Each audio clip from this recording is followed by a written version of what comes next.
Jazbou Chikhar, la chaîne d'actualité. aboneel gaaw boo bëggee di jot suñuy vidéo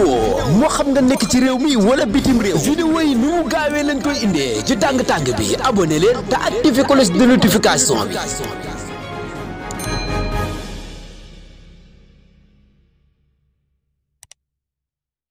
أنتم تعلمون شهر رمضان الذي أنزل فيه القرآن هدى للناس وبينات من الهدى والفرقان. بسم الله naafile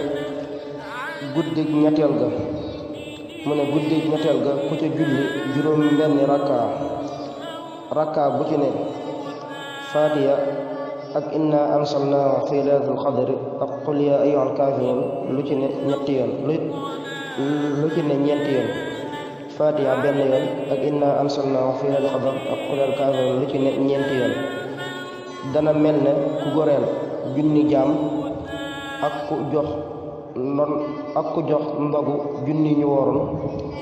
woddu junni ñu rafle lel junni ñu xiif des na ko bindal itam tiyaaba ju toll na limu nganaaw yi ci àdduna yépp te des na ko defal li ñuy defal jaami yàlla yi gën a baax ak ñi dee ci xare